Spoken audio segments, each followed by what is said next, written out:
క్రీస్తు నామమున మీ అందరికీ వందనాలు, శుభాలు తెలియజేస్తున్నామని అందరూ బాగున్నారా?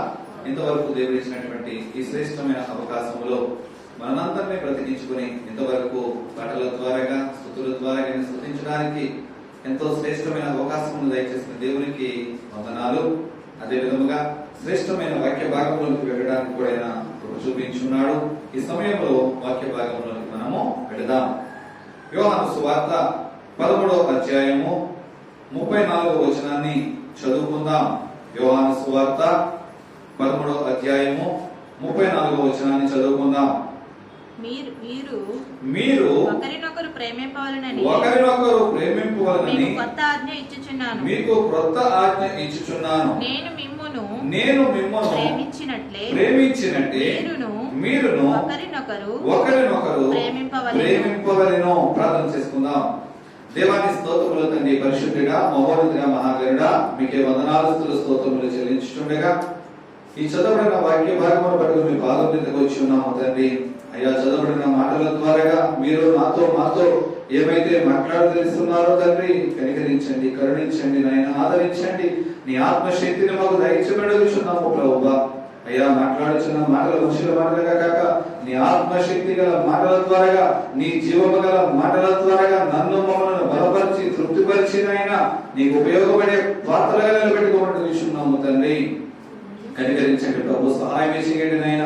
చెప్పబడుతున్న మాటలు, విత్తబడుతున్నటువంటి మాటలు ఏది వ్యర్థముగా పోకుండా ప్రతి జీవితంలో 30 60 100 ఫలభరితంగా వాడుకోండి నాయన. చెప్పుచున్న నాకు వినిచున్న వినబుద్ధి కలిగించులాగున రెండంచులుగా మీ వాడి కర్తముతో నాతో మీరు మాట్లాడండి. మీరు సహాయం చేసి ప్రభు చూపించమని యేసుక్రీస్తు అడుగుచున్నాను మా ప్రియ పరలోకపు తండ్రి, ఆమేన్. చదవబడిన వాక్య భాగమును మనం ఆలోచించినట్లయితే కనుక యోహాను సువార్త 13వ అధ్యాయము 34వ వచనం నుంచి మీరు ఒకరినొకరు ప్రేమింపవలెనని, ఏంటండి, మీరు ఒకరినొకరు ప్రేమింపవలెనని మీకు ఒక కొత్త ఆజ్ఞను నేను ఇచ్చుచున్నాను. నేను మిమ్మును ప్రేమించినట్లే మీరు కూడా ఒకరినొకరు ప్రేమింపవలెను. ఈ ప్రేమల గురించి అనేక సార్లు మనం మాట్లాడుకున్నట్టున్నాం. నిన్ను వలె నీ పొరుగు వారిని ప్రేమించు, నీ సహోదరుని ప్రేమించు, నీ సహోదరుని ప్రేమించు అనేక సార్లుగా మనం మాట్లాడుకున్నాం. ఈ ప్రేమించు అనే మాట, దేవుడు పలికినటువంటి ఈ మాట బ్రతిమాలినట్లుగా ఆయన చెప్పలేదండి.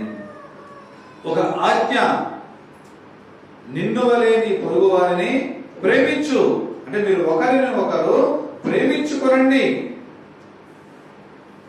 ఎందుకంటే ద్వేషములు, అసూయలు, అపవిత్రతలు అనేక విధాలుగా పెరిగిపోతున్నటువంటి రోజులను దృష్టిలో పెట్టుకుని ఈ లోకంలో అనేక మంది చూడండి, నేను గొప్ప అంటే నేను గొప్ప. ఆ భేదము ఎప్పుడు పుట్టింది, ఎక్కడ పుట్టింది అంటే గనక యేసు ప్రభు వారు ఈ లోకంలో తన సువర్తమానం ప్రకటిస్తున్నటువంటి రోజుల్లో కూడా వాళ్ళ శిష్యుల దగ్గర నుంచే ఈ భేదం వచ్చింది. శిష్యులందరూ కూడా మనలో ఎవరు గొప్ప అంటే నేను గొప్ప అని వారు భేదములు ఆడుకుంటూ ఉంటారు. ఎవరి గొప్ప? ఒకరికి ఒకరు పరిచర్య చేసుకోమని, అంటే ఒకడు యోగ్యుడిగా ఉండాలి అంటే గనక ఒకరికి ఒకరు పరిచర్య చేసుకోమని చెప్పి దేవుడు మాట్లాడుతున్నాడు. అంటే తగ్గింపు జీవితం కలవారిగా ఉండాలని దేవుడు మాట్లాడుతున్నాడు. అయితే ఈ వాక్య భాగమును రాస్తూ యేసు ప్రభు యొక్క సమయము, ఆయన ఈ లోకానికి వచ్చినటువంటి ఏ పని నిమిత్తమైతే ఆయన ఈ లోకానికి వచ్చి ఉన్నాడో ఆ పని ముగింపు సమయము దగ్గరకు వచ్చినటువంటి సందర్భాన్ని బట్టి ఆయన అప్పగింపబడబోతున్నటువంటి ముందు రోజు ఆయన శిష్యుల సమక్షంలో ఈ మాటలో మాట్లాడుచున్నాడు. అంటే ఏం మాట్లాడుచున్నాడు? ఆయన ప్రధాన చేతులకి అప్పగింపబడక ముందు, ఆయన శాస్త్రంలో అనబడుతున్న వారికి అప్పగింపబడక ముందు తన శిష్యులందరూ కూడా ఆయన హృదయంలో ఏ ఆలోచన అయితే ఉందో, ఏ తలంపు అయితే ఉందో, వాళ్ళ శిష్యులందరూ కూడా ఒకరి ఎడల ఒక ప్రేమ గలవారిగా ఉండాలని, ఒకరినొకరు ప్రేమించుకోవాలని ఉద్దేశము కలిగి ఆ ప్రేమించుకునే ఆలోచన అలా చేయమని వారిని విన్నవించుకోలేదండి. ఆయన ఒక సలహా ఇచ్చే విధముగా ఆయన చెప్పలేదు. మీరు విన్నవించుకుంటే అంటే లేకపోతే మీరు ఒకరినొకరు ప్రేమించుకుంటే బాగుంటుందని చెప్పి వారిని విన్నవించుకోలేదండి. అంటే బ్రతిమాలకునే విషయముగా చెప్పలేదు, లేకపోతే సలహాలు సూచన కింద ఆయన చెప్పలేదు. ఒక ఆజ్ఞను మీకు ఆజ్ఞాపిస్తున్నాను, ఒక కొత్త ఆజ్ఞ మీ ముందు పెడుతున్నాను, ఒక కొత్త ఆజ్ఞ మీ ముందుకు నేను తీసుకువచ్చాను. సలహా ఇచ్చేవాడు అనుకోండి, మీరు పని చేస్తే బాగుంటది. ఎందుకురా నీ సహోదరుడితో గొడవ పడుతున్నావు, నీ సహోదరుని ప్రేమిస్తే బాగుంటది కదా, మీ ఇద్దరు కలిసి ఉంటే బాగుంటది కదా ఆలోచన, సలహాలు ఇవ్వడం. కానీ యేసు ప్రభు సలహాలు ఇచ్చేవాడుగా చెప్పలేదండి, ఒక ఆజ్ఞను ఆజ్ఞాపించేవాడిగా ఒకరినొకరు ప్రేమించుకోవాలి ఆజ్ఞను ఆజ్ఞాపించాడండి శిష్యులకు.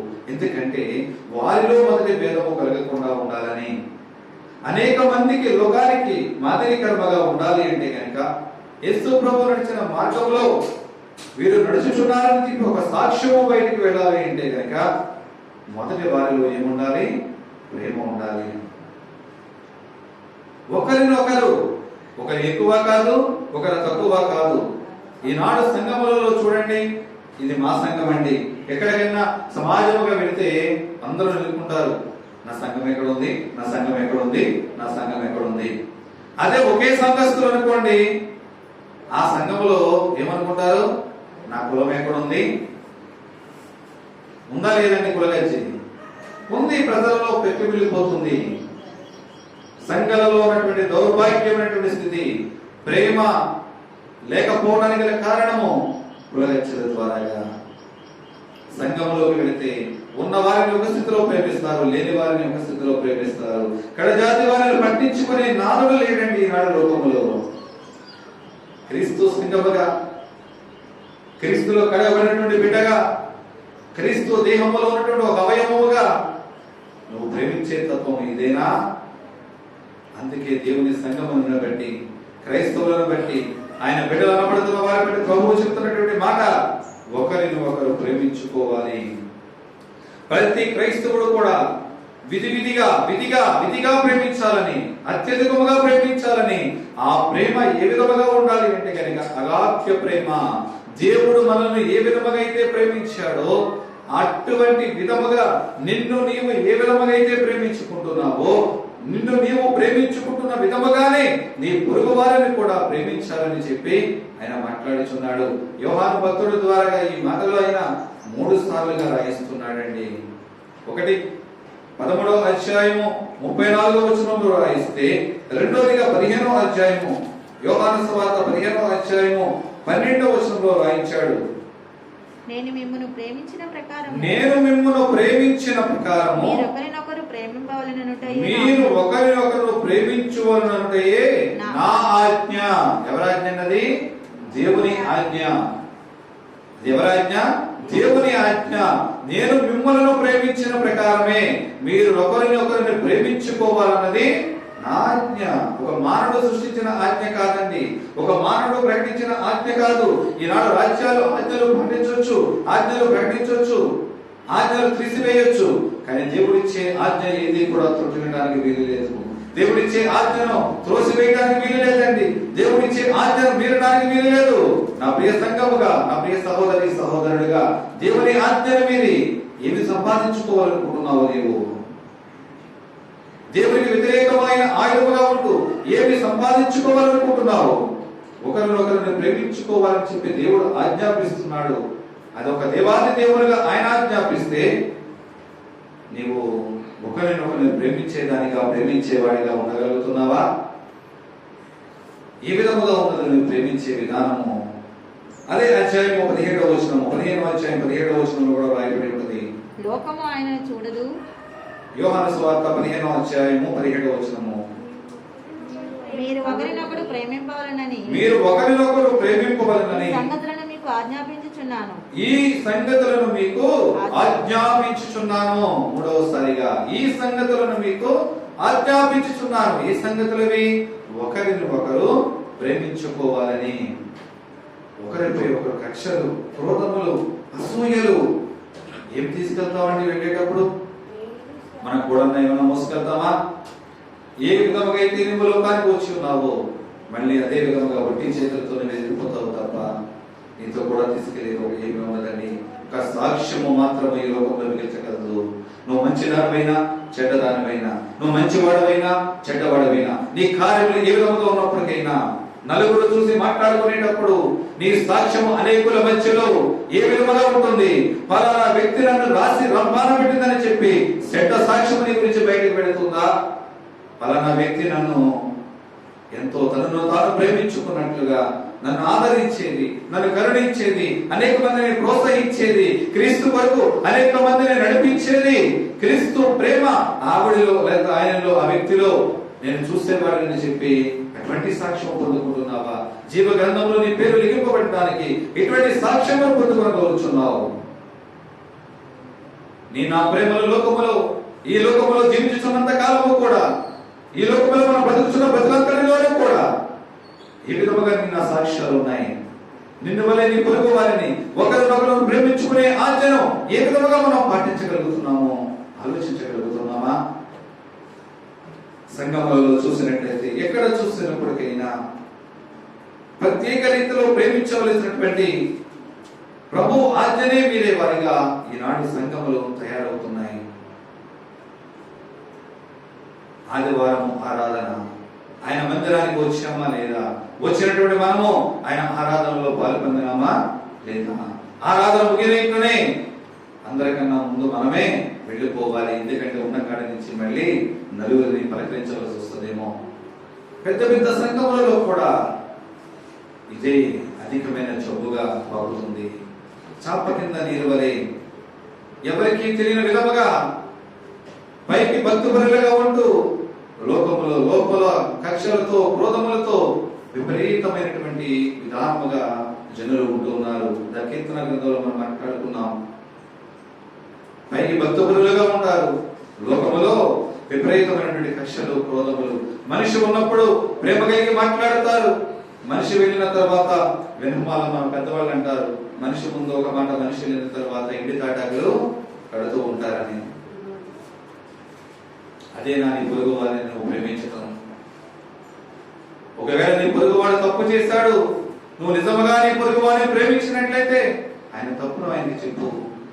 ఆ వ్యక్తి తప్పు, అతను విడిగా ఉన్నప్పుడు మాట్లాడుచున్నప్పుడు, లేకపోతే వ్యక్తిగతంగా మాట్లాడడానికి వెళ్ళి, అయ్యా లేకపోతే అమ్మ నువ్వు ఈ పని చేస్తున్నావు, ఇది తప్పు, నా హృదయానికి తప్పు అనిపించింది, దేవునికి ఆయాసకరమైన పనులు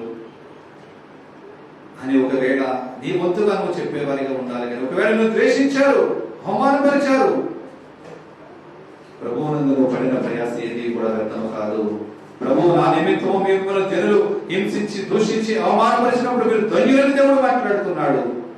నువ్వు ఎందుకంటే పాపము చేయమన్న వ్యక్తితో మాట్లాడట్లేదు, పాప కూటంలో బంధింపబడుతున్న వ్యక్తిని ఆ పాప బంధకాల నుంచి విడుదల చేయడానికి నువ్వు ప్రయత్నిస్తున్నావు. ఆ ప్రయత్నంలో ఒకవేళ నిందపడినప్పటికైనా నువ్వు ధన్యుడు అని చెప్పి దేవుడు మాట్లాడుతున్నాడు కదా. ఒకవేళ వ్యక్తిగతంగా ఆ విధంగా మాట్లాడలే, కానీ మనిషి ఎదురకుండా అబ్బా నువ్వు చాలా ఒకడు ఎంత ప్రేమ వలకు పోస్తారంటే, సాటి సహోదరి వచ్చినప్పుడు ఎంతో ప్రేమ వలకు పోస్తారు. వచ్చిన వెంటనే స్వీట్ పెట్టొచ్చు, ఆట పెట్టొచ్చు, లేదా భోజనం పెట్టొచ్చు, టీ కాఫీలు ఇవ్వచ్చు, చాలా ఆప్యాయంగా రిసీవ్ చేసుకుంటారు, ఆప్యాయంగా పలకరిస్తారు. ఆ సహోదరి వెళ్ళిన వెంటనే ఆ సహోదరి గురించి అనుమాల ఎండి తాటాకులు పెడుతూ ఉంటారండి. ఆ సహోదరుని పోషిస్తూ ఉంటారు, ఆ సహోదరుని బట్టి అవమానకరంగా మాట్లాడతారు. ఇతర విషయం ఈమె విషయము ఎవరికి తెలియదండి. పలానాప్పుడు పలానా పని చేసింది, పలానాప్పుడు పలానా పని చేశాడు ఆమె, లేకపోతే అతడు మార్పు చెంది మారు మనసు పొంది దేవునిలో ఓ రక్షణ అనుభవంలో మారు మనసు గల వ్యక్తిగా ఆయన నడవగలుగుతున్నాడు కదా. ఆయన మార్పు చెందిన విషయం నీవు చూడలేవు, కానీ ఆయన ఎప్పుడైతే చెడును విడిచిపెట్టాడో ఆ చెడు విషయాలే మనకు గుర్తుకొస్తూ ఉంటాయి. ఎందుకంటే నీ హృదయంలో చెడు అనేటువంటి పాపం అనేటువంటి చెడు నీ హృదయంలో బంధింపబడి ఉన్నావు, నీ హృదయంలో నింపుకొని ఉన్నావు కనుక నీవు చూస్తే కనుక ఏమి కనిపిస్తుంది?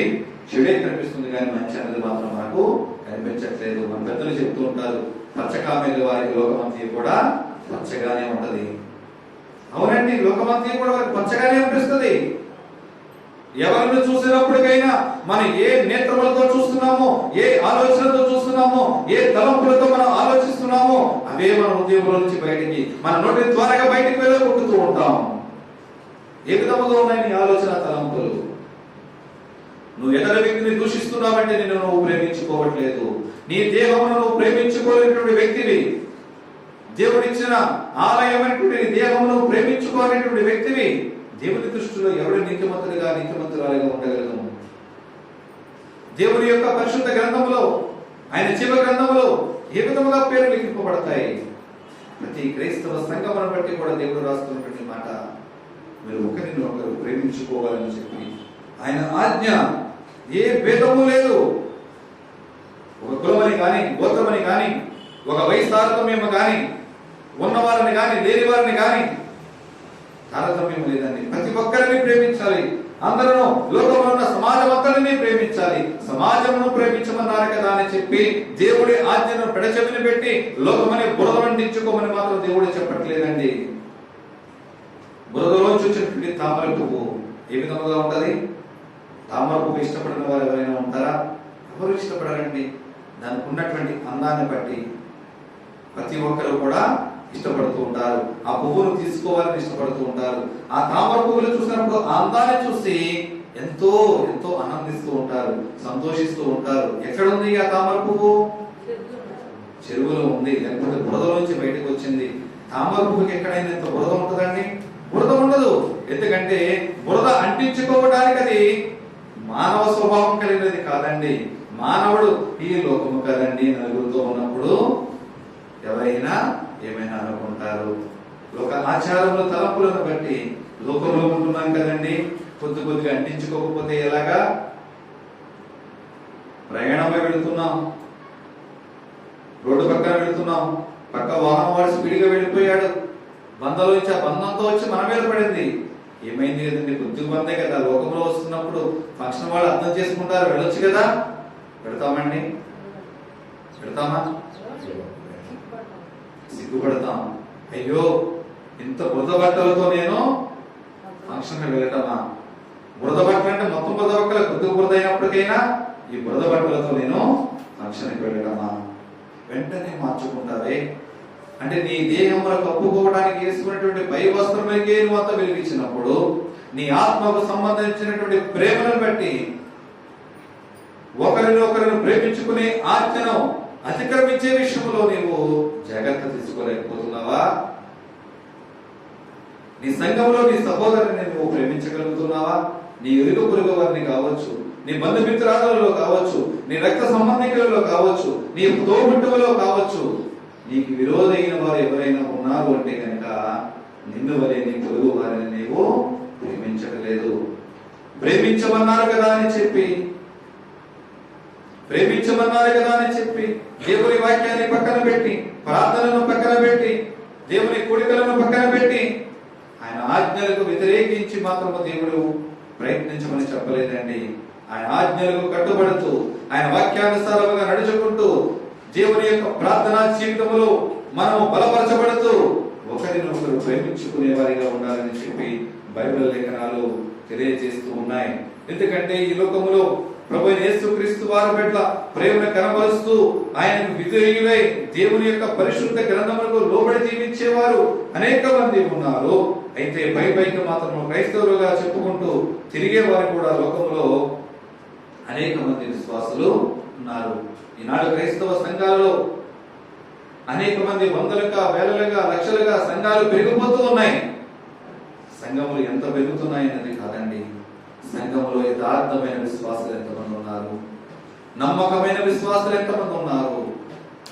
ఎందుకంటే ప్రభు రాకడ దినములో ఆయన చేతిలోనే ఉన్నది. ఆయన ఎగరబోస్తున్నప్పుడు ఆయన ఆజ్ఞలను పాటించే ఒక విశ్వాసిగా, ఆయన ఆజ్ఞలను పాటించే ఆ స్వరక్తం ఇచ్చి కొన్నటువంటి ఒక బిడ్డగానే ఉండగలుగుతున్నావా?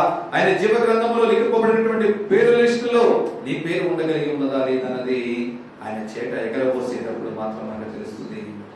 ఆయన పాదములు చెంతబడినటువంటి గడ్డ గోధుమ గింజ వలె ఉంటున్నావా?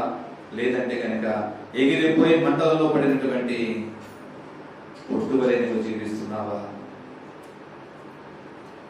ప్రతి సంవత్సరము కూడా వాగ్దానాలు తీసుకుంటూ ఉంటాం. నూతన సంవత్సరంలోకి వచ్చేటప్పుడు అవునండి, వాగ్దానం ఇచ్చిన దేవుడు ఎవరు? నమ్మదగిన దేవుడు. నా దేవుడు నా వాగ్దానమును నా జీవితంలో నెరవేరుస్తాడు. ఎప్పుడు నెరవేరుస్తానన్నాడు దేవుడు.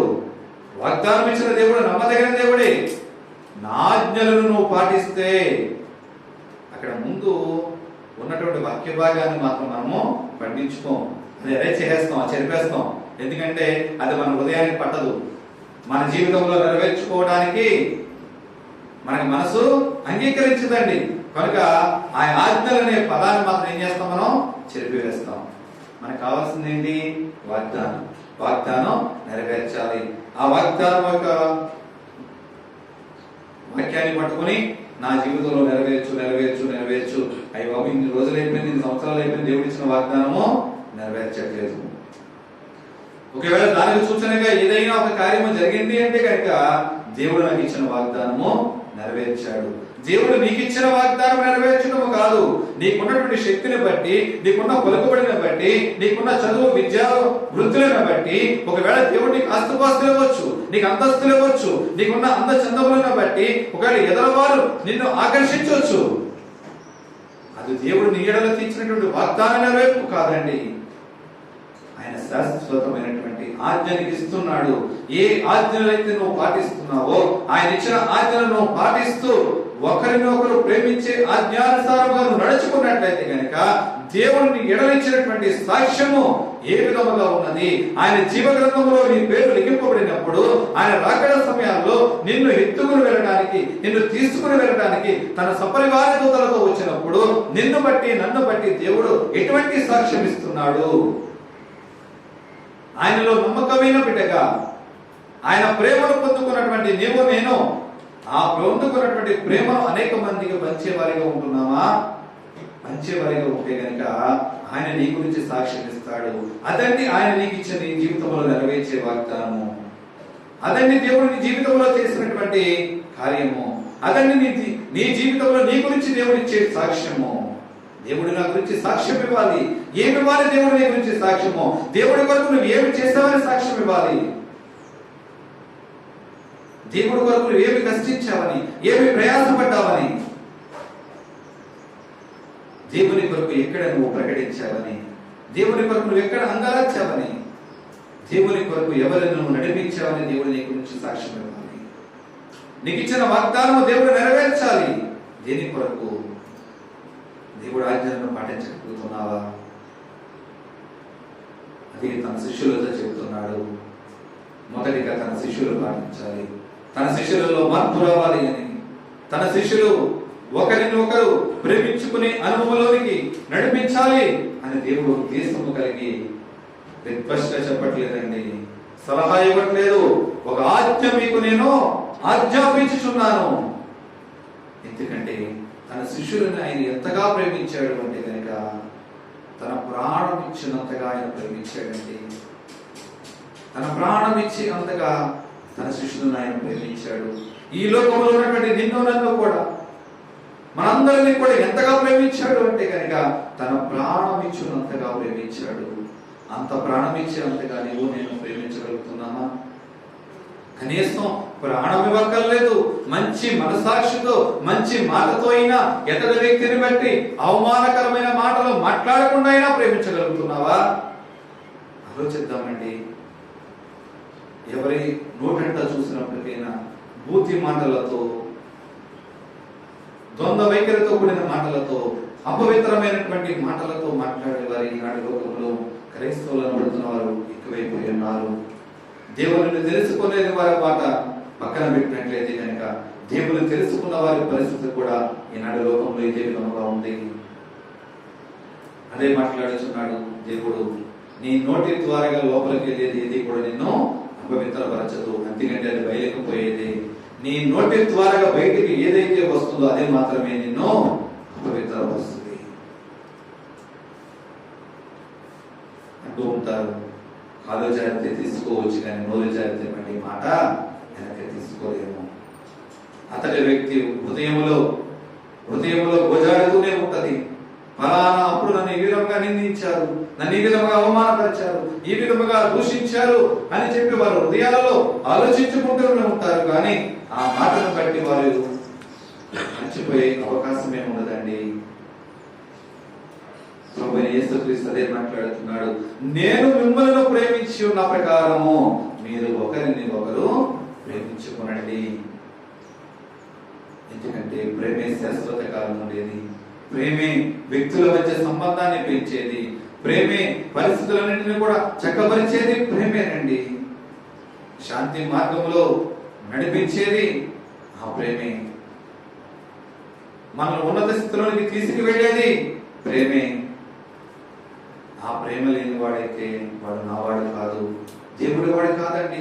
ఒకరిని ప్రేమించలేని, ఆయన ఆజ్ఞను పాటించలేని వ్యక్తి దేవుని జీవ గ్రంథంలో వ్రాయబడడానికి యోగ్యత పొందుకునేవాడు కాదు.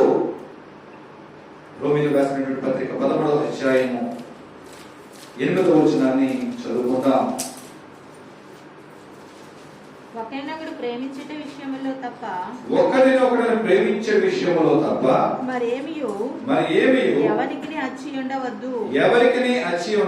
పొరుగువారిని ప్రేమించువాడే ధర్మశాస్త్రము నెరవేర్చువాడు. హల్లెలూయా. ఒకరిని ఒకరు ప్రేమించుకున్నట్లో తప్ప ఎదగ వారికి ఏది కూడా మీరు అచ్చి ఉండొద్దు, అప్పు ఉండొద్దు. నువ్వు ఎదరవారికి ఏదైనా అప్పు ఉన్నావు అని తెలిస్తే అదేమై ఉండాలి? ప్రేమై ఉండాలి. నువ్వు ఒకరిని ప్రేమించావు, వారు నిన్ను ప్రేమించలేదు, కానీ ఎవరు అప్పు ఉన్నారు? నువ్వు ప్రేమించబడ్డావు కనుక ఆయన నీకు ఇంకా అప్పుబడి ఉన్నాడు. ప్రేమించే విషయంలో తప్ప ఇంకా ఏ విషయంలో కూడా అచ్చి ఉండొద్దు. ప్రేమ విషయంలో నీ పొరుగు వారిని ప్రేమించేవాడే ధర్మశాస్త్రమును నెరవేర్చిన వాడు. నువ్వు పొరుగు వారిని ప్రేమిస్తేనే నువ్వు ధర్మశాస్త్రం నెరవేర్చావు. లేవియా కాండంలో దేవుడు మాట్లాడతాడు, నిన్ను వలె నీ పొరుగు వారిని ప్రేమించవాలని చెప్పి దేవుడు మాట్లాడతాడు. యేసు ప్రభు చెప్పిన మాట ధర్మశాస్త్రం ఆయన కొట్టివేయడానికి రాలేదండి, ధర్మశాస్త్రం నెరవేర్చడానికి ఆయన ఈ లోకానికి వచ్చాడు. నువ్వు పొరుగు వారిని ప్రేమించినప్పుడు మాత్రమే ధర్మశాస్త్రము నెరవేర్చిన వాడు అవుతావు, దేవుని యొక్క ఆజ్ఞలను పాటించేవాడు అవుతావు అని చెప్పి ఇక్కడ మాట్లాడుతున్నాడు. ఎఫెసీ పత్రిక 5వ అధ్యాయం 2వ వచనాన్ని కూడా చదువుకుందాం.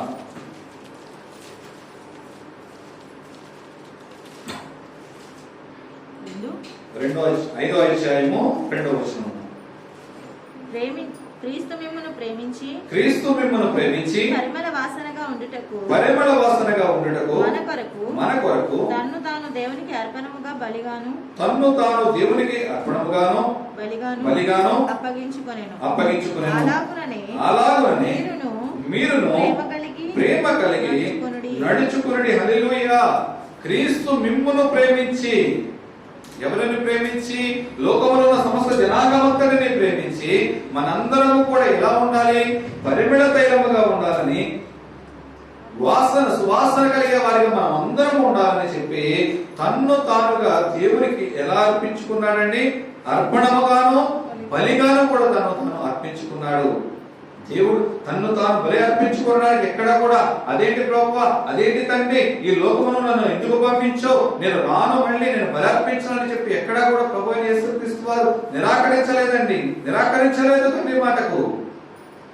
తనను తానుగా అర్పణగా అర్పించుకున్నాడు, తనను తానుగా బలియాగం అర్పించడానికి కూడా వెనుకాడలేదు.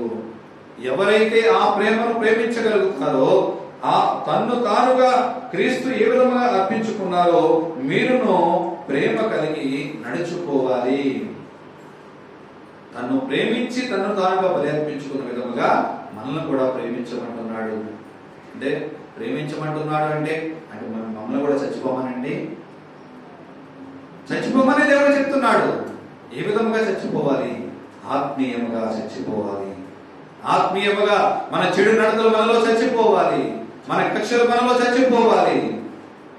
నీలో ఉన్నటువంటి అపవిత్రత సమస్తమును చచ్చిపోవాలని దేవుడు మాట్లాడుతున్నాడు. ఎందుకంటే ఒక విత్తనము భూమిలో వేసినప్పుడు అది నానిన తర్వాత అది చచ్చిపోతేనే కానీ మొక్క పైకి రాదు. ఒక విత్తనము చచ్చిపోయిన తర్వాతే అది మొక్క కింద, తర్వాత చెట్టు కింద విస్తారమైన వృక్షములు ఫలములు మన కొరకు ఇస్తూ ఉంటాయి. ఆత్మీయ జీవితంలో కూడా వ్యక్తిగతముగా నీలో నీవు ఆత్మీయ రూపములో లోకమైనటువంటి లోకానికి వ్యతిరేకంగా నువ్వు చచ్చిపోతే తప్ప ఆయనలో ఫలించలేవు. ఆయన ప్రేమను పొందుకున్నావన్న భ్రమలో ఉంటున్నావే కానీ ప్రేమను పొందుకోలేవని చెప్పి ఇక్కడ వాక్యం తెలియజేస్తుంది.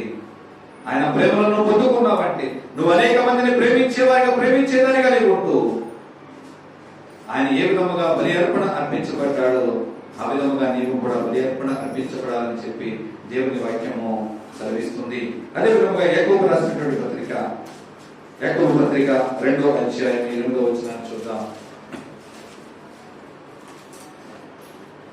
మెట్టుకు నీవలే నీ పొరుగు వారిని ప్రేమించు అనే లేఖనములో ఉన్నట్టు ప్రాముఖ్యమైన ఈ ఆజ్ఞను మీరు నెరవేర్చిన ఎడల బాగుగానే ప్రవర్తించువారగుదురు.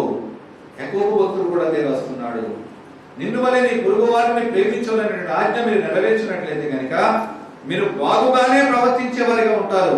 లేకపోతే మీ ప్రవర్తన సరికాదు, మీ ప్రవర్తన దేవునికి యోగ్యమైనది కాదు, మీ ప్రవర్తన దేవునికి అంగీకారమైనది కాదు.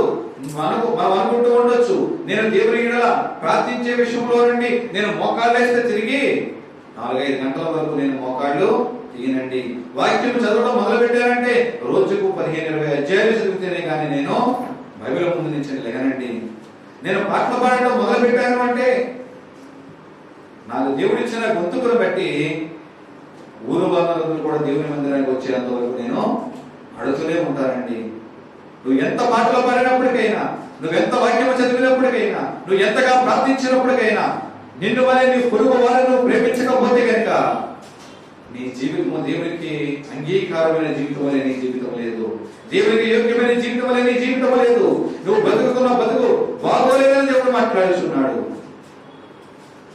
నువ్వు దేవునికి అంగీకారముగా నీవు జీవితం నా జీవితం చాలా బాగుందండి, దేవునికి యోగ్యమైన జీవితం నేను బ్రతుకుతున్నాను అంటే కనుక ఒకరిని ఒకరు ప్రేమించే ఆజ్ఞలను పాటిస్తే, నిన్ను వలె నీ పొరుగు వారిని ప్రేమించవలసిన లేఖనములను నువ్వు పాటించినట్లయితే కనుక నీ జీవితము ఎదుటి వారు అనేక మంది బాగోలేదని మొక్కలు పెట్టినప్పటికైనా, దుర్భాషలతో నేను దూషించినప్పటికైనా దేవుని దృష్టిలో మాత్రం నీవు నీతిమంతురాలవే. దేవుడి దృష్టిలో నీవు యథార్థవంతురాలవే. ఆయన జీవ గ్రంథములో నీ పేరును లిఖించడానికి యోగ్యురాలవే. అదే మాట్లాడుచున్నాడు. ఏ విధముగా ప్రేమ కలిగి నువ్వు జీవిస్తున్నావు అనే విధంగా మరో వచనాన్ని చూద్దాం. యోహాను రాసినటువంటి మొదటి పత్రిక 2వ అధ్యాయము 7వ వచనాన్ని చదువుకుందాం.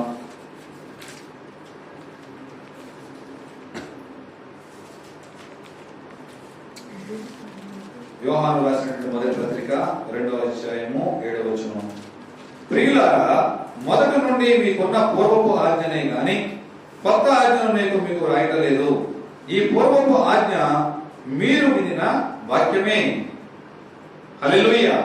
కొత్త ఆజ్ఞలు నేను మీకు ఇవ్వట్లేదు, నేను మీరు వినినటువంటి పాత ఆజ్ఞనే మీకు ప్రకటిస్తున్నాను. ఆ ఆజ్ఞ ఏంటంటే కనుక మీరు విన్నటువంటి వాక్యమే. ఆ వాక్యము మీరు బోధించేది ఏమిటి? ఆ వాక్యము మిమ్మల్ని ప్రేమించేది, ఆ వాక్యము నిన్ను నడిపించేది, ఆ వాక్యము నీకు జీవాన్నిచ్చేది, ఆ వాక్యమే నిన్ను పోషించేది. నిన్ను ప్రేమించే వాక్యాన్ని బట్టి నీవు ప్రేమించే వాక్యాన్ని నువ్వు పూజిస్తూ అనేక మందిని నువ్వు ప్రేమించకపోతే నువ్వు తిన్నటువంటి వాక్యముతో ఏమి ప్రయోజనము? నువ్వు తిన్నటువంటి ప్రేమించే వాక్యాన్ని నువ్వు జీర్ణించుకోలేకపోతే కనుక నువ్వు ఆత్మీయంగా బుద్ధించినటువంటి ఆ జీవాహారమైనటువంటి వాక్యము ఎవరికి ప్రతిఫలముగా ఉంటుంది? ఆలోచించగలుగుతున్నావా? ఇది కొత్త ఆజ్ఞ కాదు, పాత ఆజ్ఞ అని చెప్పి దేవుడు మాట్లాడుతున్నాడు. అదే యోహాను రాసిన మొదటి పత్రిక 3వ అధ్యాయం 11వ వచనాన్ని కూడా చదువుకుందాం. మన ఒకరినొకడు ప్రేమింపవలెనన్నది మొదట నుండి మీరు వినిన వర్తమానమే కదా. 18వ వచనం. చిన్నపిల్లలారా మాటతోనూ నాలుకతోనూ కాక క్రియలతోనూ సత్యముతోనూ ప్రేమిత్తుము. 23వ వచనం. ఆయన ఆజ్ఞ ఏదనగా ఆయన కుమారుడైన యేసుక్రీస్తు నామమును నమ్ముకొని ఆయన మనకు ఆజ్ఞ ఇచ్చిన ప్రకారముగా ప్రేమింపవలెను. ఒకరినొకడు ప్రేమింపవలనది. హల్లెలూయా. ఒకరినొకడు ప్రేమించవలది అని ఇచ్చే ఆజ్ఞ. ఒకవేళ నీ సహోదరుని నువ్వు ప్రేమించకపోతే కనుక ఎదుట ఉన్నటువంటి నీ సహోదరుని ప్రేమించినటువంటి నీవు నీ పొరుగు వారిని నీవు ప్రేమించలేవు. నీ సహోదరుని ప్రేమించలేనటువంటి నీవు చూచుచున్న నీ సహోదరుని ప్రేమించినటువంటి నీవు కనబడినటువంటి అంటే నీవు చూడనటువంటి నీ దేవుని నువ్వు ఎలా ప్రేమించగలదు? దేవుడు అడుగుచున్నాడు. కనిపించినటువంటి నీ సహోదరుని నువ్వు ప్రేమించలేకపోతున్నావే, కనపడినటువంటి నీ సహోదరుని ఎలా ప్రేమించగలదు? నీ కనపడినటువంటి నీ దేవుని ఎలా ప్రేమించగలదు? మొదటిగా నీ ఎదురుగుండా కనిపిస్తున్నటువంటి నీ తోటి సహోదరుని ప్రేమించడము నేర్చుకో. తర్వాత కనపడినటువంటి దేవుని కూడా నీవు ప్రేమించుదువు గాని. ఈ ప్రేమకు సాదృశ్యముగా ఈ ప్రేమంతా కూడా ఏ విధముగా ప్రేమించబడుతున్నాడు దేవుడు? నేను మిమ్మల్ని ప్రేమించినటువంటి ప్రకారమే, నేను ఏ విధముగా మిమ్మల్ని ప్రేమించానో అదే విధముగా మీరు కూడా ఒకరిని ఒకరు ప్రేమించుకోనండి. ఏ విధముగా ప్రేమించాడండి దేవుడు? దేవాది దేవుడిగా ఉండవలసినటువంటి దేవుడు తన మహిమైశ్వర్యమును విడిచిపెట్టి, తన హోదాను విడిచిపెట్టి, నేను దేవుని కుమారుడు కదా, నేను ఉన్నతమైన స్థితిలో ఉండాలనే ఆయన ఆలోచన కాకుండా ఈ లోకానికి పరిచర్య చేయించుకోవడానికి కాదు గాని పరిచర్య చేయడానికి ఆయన వచ్చి రిక్తుడుగా దీనదరిద్రుడిగా ఈ లోకానికి వచ్చి మానవుడిలో మానవుడుగా దేవాది దేవుడిలో దేవుడుగా ఈ లోకానికి వచ్చినటువంటి దేవుడు నశించిపోతున్న మనందరినీ కూడా వెతికి రక్షించాలని, పాపములో పొల్లాడుతున్నటువంటి ప్రజలను వెతికి రక్షించాలని, వారికి క్షమాపణ పెట్టి సరైన మార్గంలో నడిపించాలని చెప్పి తన సొగసైన దేహమును, తన అందమైన దేహమును కూడా గాయములకు అప్పగించినటువంటి దేవుడు. యెషయా గ్రంథం 53వ అధ్యాయంలో రాయబడి ఉంటుంది, ఆయన మన పాపముల చేత అపరాధముల చేత నలగొట్టబడ్డాడు, దూషించబడ్డాడు, అవమానించబడ్డాడు. ఆ అధ్యాయం దేవుడు చూసినప్పుడు దేవుడు మన కొరకు చేసినటువంటి త్యాగము, ఆయన మన కొరకు చేసినటువంటి బలియాగముల గురించి రాయబడి ఉంటుందండి. మత్తయి సువార్త 27వ అధ్యాయము మనం తీసినట్లయితే కనుక మత్తయి సువార్త 27వ అధ్యాయము 37వ వచనాన్ని చదువుకుందాం. పేతురును జెబెదయి ఇద్దరు కుమారులను వెంటబెట్టుకుని 27వ అధ్యాయము 37వ వచనం. ఇతడు యూదుల రాజైన యేసు అని ఆయన మీద మోపబడిన నేరమును రాసి ఆయన తలకు పైగా ఉంచిరి. 39వ వచనం. ఆయన మార్గమున వెళ్ళుచుండు వారందరూ తలలోచుచు దేవాలయమును పడగొట్టి మూడు దినములలో కట్టువాడా నిన్ను నీవే రక్షించుకొనుము. దేవుని కుమారుడవైతే నీవు దేవుని కుమారుడవైతే శిలువ మీద నుండి దిగమని చెప్పుచు ఆయనను దూషించుడి. హల్లెలూయా. ఆయన చేసిన నేరం ఏంటండి? ఆయన చేసినటువంటి పాపం ఏమిటి? ఈ లోకములకు నశించిపోతున్న వారిని వెతికి రక్షించాలని వచ్చినటువంటి దేవునికి యూదులుగా స్వజనులుగా ఇచ్చినటువంటి ప్రతిఫలము, ఆయనకి ఇచ్చినటువంటి బహుమానం ఏమిటి అంటే కనుక ప్రభువు యేసుక్రీస్తు వారిని శిలువగా అప్పగించడము. నోరు మెనపలేదండి ఆ ప్రేమ. ఇటువంటి ప్రేమతో ప్రేమించినటువంటి అగాయిత్య ప్రేమ, కొలతలు లేనటువంటి ప్రేమ, విలువ కట్ట లేనటువంటి ప్రేమతో నిన్ను నన్ను ప్రేమించినటువంటి దేవుడు ఆయనను ప్రాణత్యాగము చేయడానికి కూడా ఆయన ఇష్టపడ్డాడు. ప్రాణం అర్పించడానికి కూడా ఆయన వెనుతీయలేదండి. ఈ లోకానికి వచ్చినటువంటి దేవుడు నీ కొరకు నా కొరకు దూషింపబడవలసినటువంటి అవసరం ఆయనకి ఏముంది? అటువంటి అవసరం లేదే. ఒకవేళ ఎవరైనా పక్కింటి వారి మీద దూషణ వచ్చి ఉంటే కనుక మన వాళ్ళ మధ్యలోకి వెళ్ళి మన దూషణ మాట మనం తింటామండి. నేను ఎత్తుగా రేటుపడేస్తాడు మనకెందుకు, ఆ ఎడుపు వాడు వేస్తాడు మనకెందుకు. వారి మధ్యలో మనం వెళ్ళామనుకో ఆ దెబ్బలు మళ్ళీ మనకు తగులుతాయి, ఆ మాటలు మనకు తగులుతాయి. కొట్టుకుని వాళ్ళే విడిపోతారు, లేకపోతే చచ్చేది వస్తారు. మనకెందుకు? ఈనాడు లోకమంతా కూడా అదే విధంగా ఉంటుంది. ప్రభువైన యేసుక్రీస్తు వారు కూడా ఒకవేళ అదే విధముగా కనుక నిన్ను నన్ను వదిలేస్తుంటే కనుక నీ కొరకు నా కొరకు కనుక ఆమె బలియాగముగా రక్తము చిందించకపోయి ఉంటే కనుక ఈనాడు నీకు నాకు ఈ విధముగా ఉండే యోగ్యత లేదండి. కట్టుబాట్లను బట్టి, లోకమనే బద్ధకాలను బట్టి, ఇంకా బంధింపబడిన వారిగానే ఇంకా లోకంలోనే జీవిస్తూ, లోకమనే అంధకారంలోనే జీవిస్తూ ఉండేవారము. ఆయన చేస్తున్న దోషములను బట్టి ఆయన పైన ఏమి కట్టారంటే యూదుల రాజు అని చెప్పి ఆయనకు బోర్డు కట్టారు. ఆ మార్గమును వెళుతున్న వారందరూ కూడా ఆయన చూపి తల ఊపుతూ ఉన్నారండి. తలలు ఎగరవేస్తున్నారు యేసు ప్రభువు ముందు. నువ్వు నిజంగా దేవుని కుమారుడవైతే నిన్ను నీవు రక్షించుకో. దూషణ మాటలు పలుకుచున్నారంట ఆయనను దూషిస్తున్నారండి. ఆయన శిలువలో పొందినటువంటి 8వ దశ యొక్క అవమానకరమైనటువంటి విషయం అది. ఎంత అవమానము!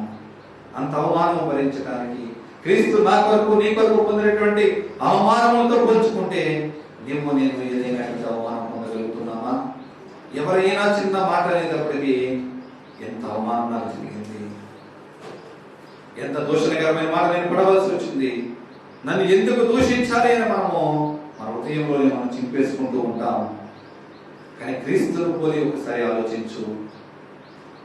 ఏ యోగ్యత లేని నా కొరకు, బ్రతకడానికి యోగ్యత లేని నా జీవితం కొరకు ఆయన బలిపోయి ఉన్నాడే. నేను ఈ లోకంలో ఒక ఉన్నతమైన స్థితిలోనికి ఎదగాలని ఆయన ఈ లోకానికి దినదర్శడిగా వచ్చి ఉన్నాడే. నేను సౌందర్యమైన దేహంతో నేను ఉండాలని తనను తాను నలగొట్టుకున్నాడే. నేను పొందవలసినటువంటి శిక్ష కొరడాలు దెబ్బల ద్వారా ఆయన స్వీకరించి ఉన్నాడే. నేను పొందవలసినటువంటి అవమానము నా కొరకు ఆయన సిలువలో పొంది ఉన్నాడే. నోరు తెరవలేనటువంటి ఆ ప్రేమకు ఈనాడైనా నువ్వు పోల్చుకున్నావా? ఒకవేళ నువ్వు నోరు తెరవలేనటువంటి ఆ ప్రేమకు ఒకవేళ నువ్వు పోల్చుకున్నట్లయితే కనుక ఈ లోకంలో నువ్వు పొందినటువంటి అవమానము, నువ్వు పొందినటువంటి నీకు పొందినటువంటి దూషణ, నువ్వు పొందినటువంటి అవమానము, దానితో పోల్చుకుంటావి ఏ పాటివి ఆలోచించగలుగుతున్నావా? నువ్వు మోయలేనటువంటి భారం ఏది కూడా నీ మీద వేయడండి.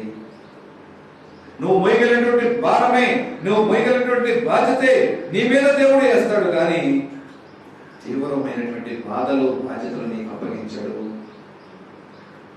శ్రమలు, శోధనలు నీ మీద అనుమతిస్తున్నాడు అంటే కనుక దానికి కారణము ఆ శ్రమలలోను, శోధనలోను దేవుని ఏ విధంగా ప్రేమిస్తున్నావు, నీ పొరుగు వారిని నువ్వు ఏ విధంగా ప్రేమిస్తున్నావు, ఒకరి ఏళ్ళ ఒకరు ఏ విధంగా ప్రేమ కలిగి తీరుస్తున్నారు.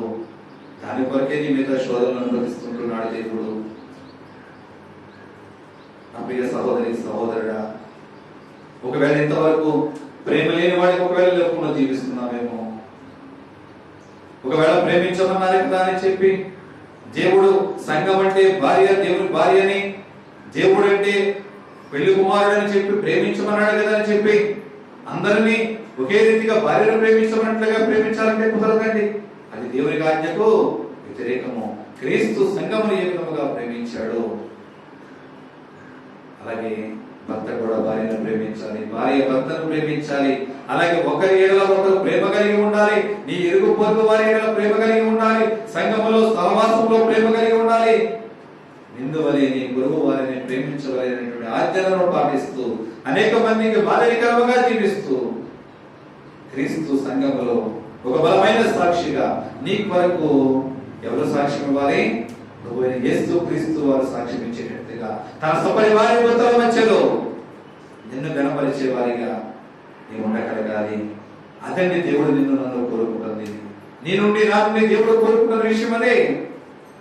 ప్రతి వ్యక్తిని బట్టి దేవుడు కలిగినటువంటి సంకల్పము, ప్రతి వ్యక్తిని బట్టి దేవుడు కలిగినటువంటి ఉద్దేశము, ప్రతి వ్యక్తిని బట్టి దేవుడు కలిగినటువంటి ఆలోచన ఏమిటి అంటే కనుక ప్రతి వ్యక్తి కూడా నా ముందు ఒక బలమైన సాక్షిగా ఉండాలి. ప్రతి వ్యక్తి పేరు కూడా నా జీవగ్రంథంలో లిఖింపబడాలి. ప్రతి వ్యక్తి కూడా ఒకరినొకరు ప్రేమించుకునే ఆజ్ఞను పాటిస్తూ ఉండాలని చెప్పి దేవుడి ఆలోచన కలిగి ఉన్నాడు. ఒకవేళ ఇంతవరకు నీ ఆలోచన తలపులను బట్టి ఒకవేళ ఆలోచించుకోలేనటువంటి వాత వేయబడిన మనసాక్షులు ఒకవేళ ఉన్నామేమో, కఠినాత్ముడైనటువంటి బహుక్రూరుడుగా ఉన్నటువంటి సౌలునే పోలిగా మార్చినటువంటి దేవా, హృదయకాలము నాతో మాట్లాడు, నన్ను మార్చు. వాత వేయబడిన మనసాక్షులు ఎంతవరకు ఉన్నాను, కఠినాత్ముడమైన మనసాక్షులు ఎంతవరకు నేను జీవించున్నాను. ఇక నుంచి నేను మార్పు చెందుతున్నాను, మారు మనసు పొందుతున్నాను, రక్షింపబడ్డానన్న పేరు మాత్రమే కానీ ఇంతవరకు నేను ఎవరిని కూడా ప్రేమించే స్థితిలో లేనయ్యా. నా శక్తిని ఆధారం చేసుకుని నేను ఉంటున్నాను, నా స్వప్రయోజనాల కొరకు నేను జీవిస్తున్నాను, కానీ ఇక నుండి నీ ప్రేమను పొందుకుంటూ నీ ప్రేమను అనేక మందికి ప్రేమిస్తాను అని ఒప్పుకున్నట్లయితే కనుక ఈ మధ్యాహ్న కాలం అందే, ఈ దినం అందే దేవుడిని దర్శించడానికి, నిన్ను ప్రేమించడానికి, నిన్ను తన సాక్షిగా వాడుకోవడానికి దేవుడు సిద్ధంగా ఉన్నాడు. అటువంటి గొప్ప పరిశుద్ధాత్ముడైన దేవుడు మనందరికీ కలుగజేయును గాక. ఆమేన్. ప్రార్థించుకుందామండి. దేవాని స్తోత్రములు తండ్రి, పరిశుద్ధుడా, మహోన్నతుడా, మహావీరుడా, మీకే వందనాలు, స్తుతులు, స్తోత్రములు చెల్లించుండగా ఇంతవరకు మీరు మాతో మీరు మాట్లాడిన విధానం బట్టి మీకే స్తుతులు, స్తోత్రములు చెల్లించున్నాము తండ్రి. అవును ప్రభువా, ఈ లోకమునకు మానవ మాత్రంగా వచ్చినటువంటి మీరు మమ్మల్ని అందరినీ ప్రేమించిన విధానాన్ని బట్టి, కలువరి శిలువలో మీరు నలవబట్టబడి మీ రక్తము కడపట్టు వరకు కార్చి మా కొరకు ప్రాణం అర్పించిన విధముగా ప్రేమించిన విధానం బట్టి మీకే స్తోత్రములు చెల్లించున్నాం అయ్యా. అయ్యా, కొలతలు లేని మీ ప్రేమ, విలువ కట్టలేని ప్రేమతో మమ్మల్ని ప్రేమించినటువంటి మా తండ్రి, అటువంటి ప్రేమను పొందుకున్న మేము కూడా ఒకరినొకరు ప్రేమించి ఆత్మ జ్ఞానం గల బిడ్డలుగా అటువంటి ఆజ్ఞలను పాటిస్తూ నీ జీవ గ్రంథంలో మా పేరును లిఖించుకుని ఆత్మశక్తి గల బిడ్డలుగా నన్ను మమ్మల్ని వాడుకోండి ప్రభువా. విన్న మాటలు ఏమి కూడా వ్యర్థముగా పోకుండా ప్రతి హృదయములను నాటింపదయచేసి ఫలభరితముగా నీ బిడ్డలు ఫలించులాగున ఇక నుండి ప్రతి కఠినాత్మైన మనస్సు, ప్రతి వాతవేదన మనసాక్షి మార్పు చెందులాగా కృప చూపించి నీ నామానికి మహిమకరంగా నీ బిడ్డలందరినీ వాడుతూ కృప చూపించమని యేసుక్రీస్తు అడుగుచున్నాను మా ప్రియ పరలోకపు తండ్రి. ఆమేన్, ఆమేన్, ఆమేన్. అందరికీ వందనాలండి.